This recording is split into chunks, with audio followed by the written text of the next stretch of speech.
अध्याय -24। मैं तो तुम्हें सारा दिन चूमना पसंद करता पर तुम्हारा नाश्ता ठंडा हो रहा है।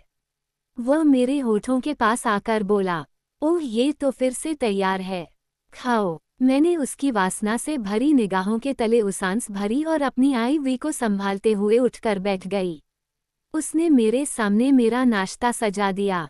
पता है, ब्लिप एक लड़की भी हो सकती है। उसने बालों में हाथ फेरा।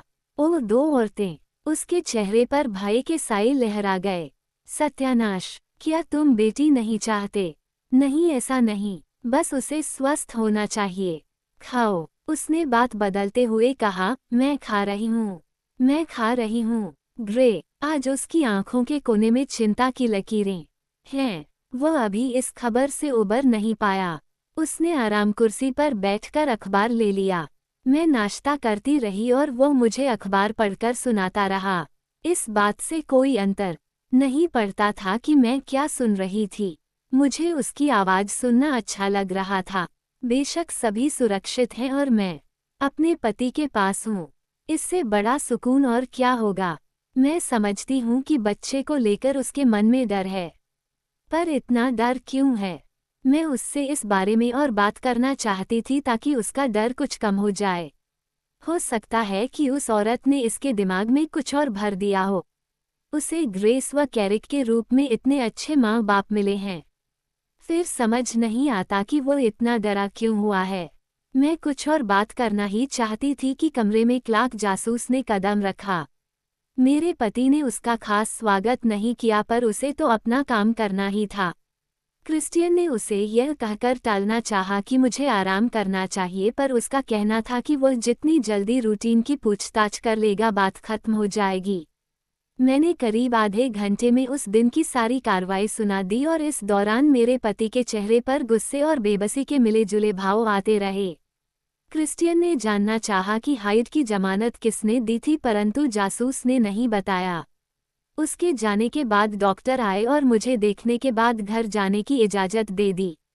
मिसेज ग्रे, अगर आपका सिर चकराए या कुछ धुंधला दिखे तो आपको फौरन अस्पताल आना होगा, उन्होंने कहा। मैंने वहां से छुट्टी पाते ही अपने डैड से मिलना चाहा। क्या उन्हें बेबी के बारे में पता है? मैंने अपने पति से पूछा। नहीं, मुझे लगा था कि शायद तुम उन्हें ये बताना चाहो। मैंने तो तुम्हारी मॉम को भी नहीं बताया। थैंक्स, मेरी मॉम जानती हैं, उन्होंने तुम्हारा चार्ट देख लिया था। मैंने सिर्फ डैड को बताया था। मॉम कहती हैं कि लोग अक्सर 12 सप्ताह के बाद ही दूसरों को बताते हैं। मुझे नहीं लगता कि मैं अभी रे से यह बात करने के लिए तैयार हूँ। मैंने कहा, वैसे बता दूँ, वे बहुत गुस्से में हैं और उनका कहना है कि मुझे तुम्हारी ठुकाई लगानी चाहिए। ओह, टेलर कुछ कपड़े ले आएगा, तुम कपड़े बदल कर चलना। रे के पास पहुंची तो उनका गुस्सा देखने लायक था। मैंने उन्हें कभी इतने गुस्से में नहीं देखा। मेरे पति ने हमें कुछ समय के लिए अकेला छोड़ दिया। रे ने ऐसे फटकार लगाई मानो मैं 12 साल की हो गई हूँ। ओह डैड, प्लीज शांत हो जाओ। डैड सॉरी, मैं और क्रिस्टियन पिछले 2 दिनों में जाने कितने साल बुला गए हैं। सॉरी, मॉम भी तुम्हारे फ़ोन के इंतजार में है। मैंने उनके गाल चूमे और उन्हें शांत किया। मैं बात करती हूँ पर मुझे शूटिंग सिखाने के लिए थैंक्स। ये सुनकर उन्हें अच्छा लगा। मैंने उन्हें वादा किया कि मैं फिर कभी ऐसा दुस्साहस नहीं करूँगी। घर जाते समय मैंने स्वेया को अनदेखा क्योंकि मैंने उसे पिछली बार बैंक के गेट पर गच्चा दिया था। मॉम के फ़ोन पर सुबकियाँ ही सुबकियाँ सुनने को मिली। उन्हें निश्चित करना पड़ा कि मैं जल्दी ही मिलने आऊंगी। अचानक ही मेरा पति परेशान दिखा। क्या हुआ? विल्क मुझसे मिलना चाहता है। उसे हाइड के बारे में ऐसी जानकारी मिली है जो वह फ़ोन पर नहीं बताना चाहता। बातें करते करते हम घर आ गए। उस माहौल में आते ही पिछली बातें याद आ गई और मैं रोने लगी। एक एक वाक्य दिमाग में गूंजने लगा। वो मुझे सीधा बाथरूम में ले गया। उसने मेरे कपड़े उतारे और गर्म पानी तैयार कर दिया। मैं भी नहाना चाहती हूँ। बीते दिनों की एक एक गंध को देह से दूर कर देना चाहती हूँ। आंसू थमने का नाम नहीं ले रहे। उसने अपने भी कपड़े उतारे और मुझे छाती से लगा लिया। हम दोनों गर्म पानी के फव्वारे के नीचे मग्न खड़े हैं और मैं रोते रोते सोच रही हूँ कि अगर उस दिन वो मुझसे रूठ जाता तो। अभी के लिए तो मेरे लिए यही सबसे बड़ी तसल्ली है कि वो मुझे दुनिया में सबसे ज़्यादा प्यार करता है। उसने मेरे शरीर पर लगे घावों व चोटों को साबुन से धोया और उन्हें प्यार से चूमने लगा। मेरे नितंबों पर बहुत गहरे निशान थे। उन्हें देखकर तो उसका गुस्सा और भी बढ़ गया। मेरे एक एक घाव को अपने होठों से सहलाने के बाद उसने बालों में शैम्पू किया और नहाने के बाद मुझे बहुत चैन आ गया। मैंने शरीर को पोंछते समय पूछा, मुझे तो ये समझ नहीं आया कि एलिजाबेथ ने उसका साथ क्यों दिया। मैं जानता हूँ। क्या? तुम्हें किसने बताया? क्लार्क से हिंट मिला था। ओह, जब मैं बेहोश थी तो वह मेरे कमरे में आया था पर मुझे उसकी कोई बात याद नहीं है। मुझे क्लार्क से पता चला था कि वह एलिजाबेथ को ब्लैकमेल कर रहा था। उसके पास अपनी सभी सहायिकाओं के साथ संबंध बनाते हुए खींचे गए वीडियो हैं। ओह, उसे ये सब इसी तरह करना पसंद है। अचानक ही उसका चेहरा पीला पड़ गया। दरअसल वह ये समझता है कि उसके और हाइड में बहुत सी समानताएं हैं। मैंने उसे समझाना चाहा कि कुछ बुनियादी बातों के अलावा उनमें कोई समानता नहीं है। भला उसकी हाइड से तुलना कैसे हो सकती है, पर वो मन ही मन यही समझता है। फिर उसने कहा, चलो हमें वेल्क से और जानकारी मिलेगी। अभी के लिए यही काफ़ी है। मैंने उसे समझाया, तुम दोनों का अतीत उलझा हुआ था। इसके सिवा और कोई बात नहीं है। इना, मैं तुम्हारे इस भरोसे को देखकर हैरान हूँ। मुझ पर इतना भरोसा करने के लिए थैंक्स। फिर वह मुझे कपड़े पहनाकर किसी छोटे बच्चे की तरह पलंग पर ले गया और बाल सुखाने लगा। उसने बताया कि जब मैं बेहोश थी तो केट भी मिलने आई थी और वह भी बहुत गुस्से में थी। उसने बातों ही बातों में मुझे फिर से लताड़ा कि मैंने फिर कभी अपनी जान के साथ खिलवाड़ किया तो उसे मेरी पिटाई लगाने में कोई शर्मिंदगी नहीं होगी। मैं उसकी बाजुओं का तकिया बनाकर लेट गई। कुछ ही देर में मेरा मन उसके साथ के लिए मचलने लगा, पर मेरी आंखों के डोरे देखते ही उसने लताड़ा, बिल्कुल नहीं एना, मैं तुम्हारे शरीर पर खरोंचों के निशान देख चुका हूँ। मेरा जवाब है, नहीं। मेरे लाख बहलाने के बावजूद वह मेरी बातों में नहीं आया और मेरे लिए लंच लेने जाने लगा। मिसेज जॉस ने हमारे लिए चिकन स्ट्यू बनाया था। वह बहुत ही स्वादिष्ट था। हम दोनों ने साथ बैठकर खाया, परंतु खाते ही जाने क्या हुआ कि मुझे थकान सी महसूस होकर नींद आने लगी। शायद अभी शरीर में कमजोरी बहुत थी। उसने मुझे बिस्तर पर लिटाया और वहीं काम करने लगा। दिन ढले आंख खुली तो वह वहीं आराम कुर्सी पर बैठा दिखा। उसके चेहरे का रंग स्याह था और हाथ में कुछ कागज थामे हुए थे। मैं समझ गई कि कुछ न कुछ तो हुआ ही है।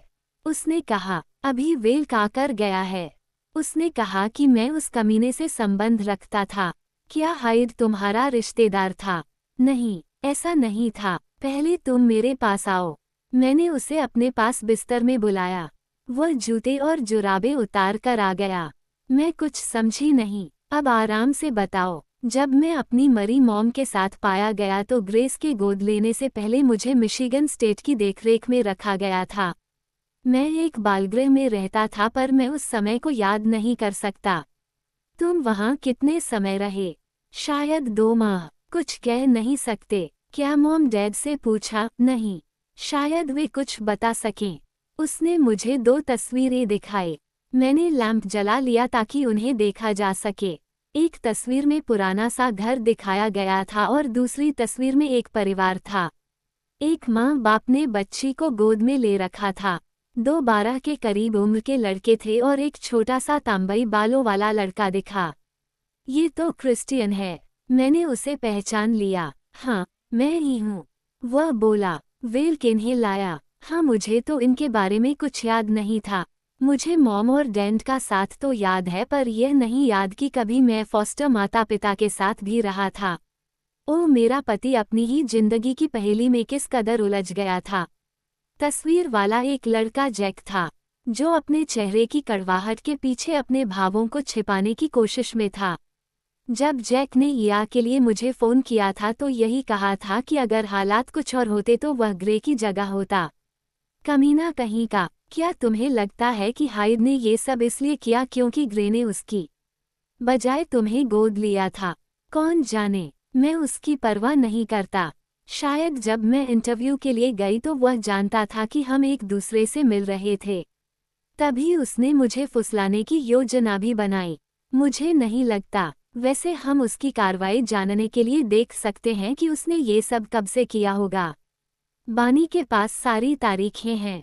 इना, उसने अपनी सारी सहायिकाओं के साथ यौन संबंध बनाए और उन्हें टेप कर लिया ताकि उनसे फायदा उठा सके।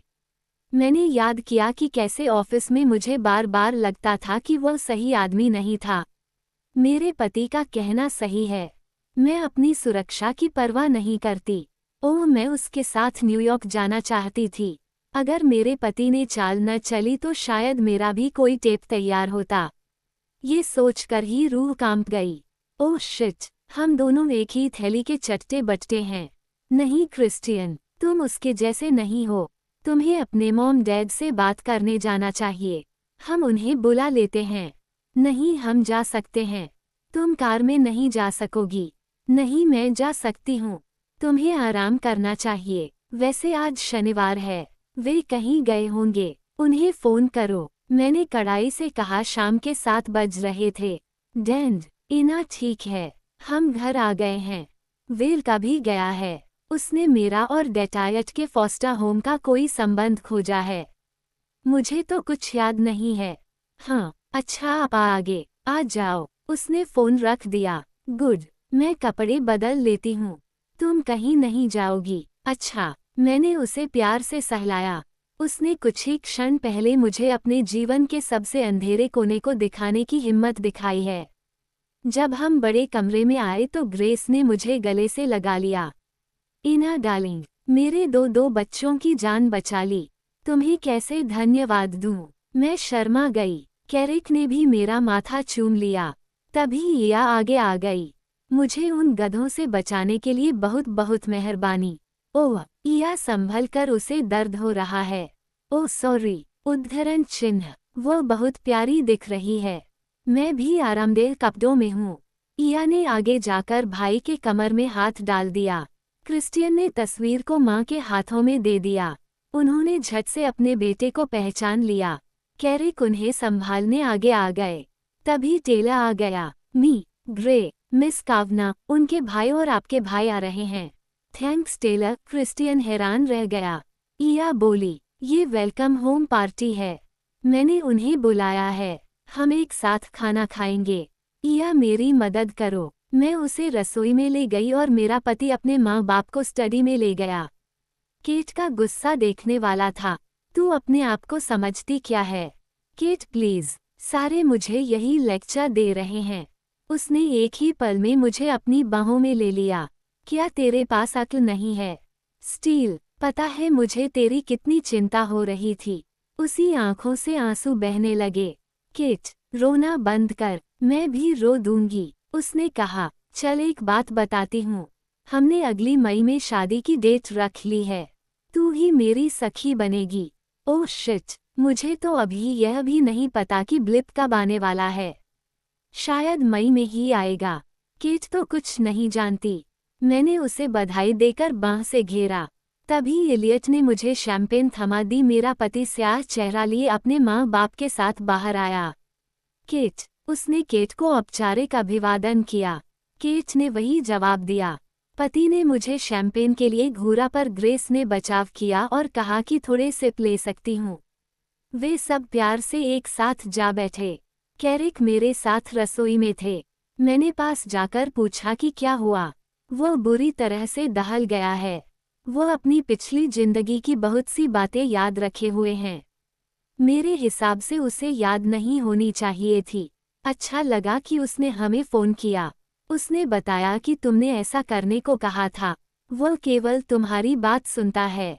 इना, चलो बैठ जाओ। तुम थक रही हो। हम सब अचानक आ गए हैं। आप सबको देखकर अच्छा लगा। मेरे एक और सिप लेने से पहले मेरे पति ने हाथों से गिलास छीन लिया। सबके जाने के बाद मैंने उनसे पूछा कि क्या कोई पता चला। उसने बताया कि जब उसके मॉम डैड ने उसे गोद लेने की कार्रवाई शुरू की तो वह 2 माह उन लोगों के साथ रह रहा था। उस दौरान ये जांच हो रही थी कि उसका कोई जीवित रिश्तेदार था या नहीं। तभी उसे कुछ याद आया। ओह, मैं जिनके साथ रहता था वे कॉलियर मुझे बेबी बड कहते थे। तो वह नोट क्या? मुझे समझ नहीं आया। उस फिरौती वाले नोट में लिखा था, क्या तुम जानते हो कि मैं कौन हूँ? क्योंकि मैं जानता हूँ कि तुम कौन हो। बेबी बड ये बच्चों की एक किताब से था जो कॉलियर के घर थी। वे पढ़कर सुनाते थे। मेरा बेचारा 50 वो हरामी जानता था तुम पुलिस को बताओगे। हाँ, पर समझ नहीं आता कि जासूस इस सूचना से क्या करेगा। वैसे तुम्हारा थैंक्स किस लिए? तुमने आज शाम को कितने कम समय में सबके लिए खाने का प्रबंध कर दिया। नहीं, मैंने नहीं, इया और मिसेज जॉस ने संभाला। मिसेज ग्रे, आप कैसा महसूस कर रही हैं? हाँ, बेहतर, और मैं चाहती हूँ। जी नहीं, अपने बदन पर घाव देखे हैं? नहीं, मैं नहीं मानती। मैं ठुनकी। जिद मत करो, आज मैं तुम्हें कहानी सुनाने जा रहा हूँ जो किसी ने कभी नहीं सुनी। मेरे बदन के रोंगटे खड़े हो गए। एक किशोर की कल्पना करो जो चोरी छिपे पीने की आदत बरकरार रखने के लिए कुछ अतिरिक्त पैसा कमाना चाहता है। तो मैं लिंकन के घर के पिछवाड़े बने बाग की सफाई करने गया। हाय, ये सब मुझे क्यों बता रहा है?